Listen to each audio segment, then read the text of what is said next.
আগে আমরা যাদের দেখতাম শুধু সিনেমা স্ক্রিনে, আর আজ সেই সুপারস্টারদেরই দেখা যাচ্ছে পলিটিক্সের মঞ্চে। একটু লক্ষ্য করলে দেখবেন, বিজয় ক্যারিয়ারের একদম পিক টাইমে থেকেও সিনেমা ছেড়েছেন। দেব এখন সুপারস্টারের পাশাপাশি একজন অ্যাক্টিভ পলিটিশিয়ানও। কিন্তু প্রশ্ন হলো, এন্টারটেনমেন্ট ওয়ার্ল্ডের এত মানুষ হঠাৎ পলিটিক্সে আসছে কেন? শুধু ফেমের জন্য, নাকি এর বাইরে আছে অন্য কোনো ইন্টেনশন?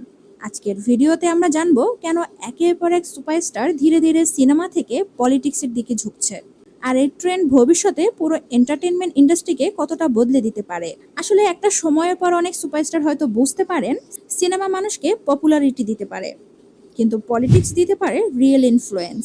সিনেমাতে মানুষ আপনাকে ভালোবাসবে, কিন্তু পলিটিক্সে আপনি চাইলে মানুষের জীবনও বদলে দিতে পারবেন। আর একটা বাস্তবতা হলো, সিনেমা ক্যারিয়ার চিরদিন একইভাবে থাকে না।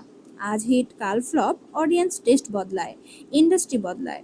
তাই অনেক তারকার কাছেই পলিটিক্স হয়ে ওঠে নতুন আইডেন্টিটি তৈরি করার জায়গা। ভারতীয় সিনেমা, বিশেষ করে সাউথ ইন্ডাস্ট্রিতে সুপারস্টার মানে শুধু অ্যাক্টর না, অনেকের কাছে তারা ইমোশন, ইন্সপিরেশন, এমনকি নায়ক থেকেও বেশি কিছু। আর এখান থেকেই শুরু হয় পলিটিক্সের কানেকশন। কারণ একজন পলিটিশিয়ানকে পপুলারিটি তৈরি করতে ইয়ার্স লেগে যায়, কিন্তু একজন সুপারস্টারের সে পপুলারিটি অলরেডি তৈরি থাকে কোটি মানুষের মনে। যখন মানুষ কোনো অ্যাক্টরকে বছরের পর বছর পর্দায় ভালো মানুষের চরিত্রে দেখে, তখন বাস্তবেও তাকে ট্রাস্ট অর্থে ভাবতে শুরু করে। এই কারণেই এমজি রামাচন্দ্রন থেকে যে জয়ললিতা, অনেক সুপারস্টার শেষ পর্যন্ত পলিটিক্সে হিউজ সাকসেস পেয়েছেন। কিন্তু বিজয়ের ডিসিশন অন্য সবার থেকে আলাদা। কারণ বেশিরভাগ অ্যাক্টর পলিটিক্সে আসে ক্যারিয়ার ডাউনফলের পরে, কিন্তু বিজয় এসেছেন ক্যারিয়ারের স্ট্রংগেস্ট ফেজে। তার মুভি রিলিজ মানেই massive opening, box office domination, crazy fan celebrations. তারপরেও তিনি কেন এই রিস্কি ডিসিশন নিলেন? অনেক বিশ্লেষক মনে করেন, বিজয় বুঝতে পেরেছেন সুপারস্টার ইমেজ একসময় ফেড হয়ে যায়, কিন্তু পলিটিক্যাল ইনফ্লুয়েন্স ডিকেডস পর্যন্ত সার্ভাইভ করতে পারে। আর সবচেয়ে ইন্টারেস্টিং ব্যাপার হলো, তার ফ্যান বেজ অলরেডি একটা অর্গানাইজড ফোর্সের মতো কাজ করে। সিনেমার ফ্যান ক্লাবগুলোই এখন ধীরে ধীরে পলিটিক্যাল সাপোর্ট সিস্টেমে কনভার্ট হচ্ছে। মানে তিনি শুধু ইলেকশনের জন্য প্রস্তুতি নিচ্ছেন না, বরং নিজের স্টারডমকে রিয়েল লাইফ পাওয়ারে ট্রান্সফর্ম করার চেষ্টা করছেন। এখন প্রশ্ন হলো, এই ট্রেন্ড কি বাংলা ইন্ডাস্ট্রিতেও দেখা যেতে পারে?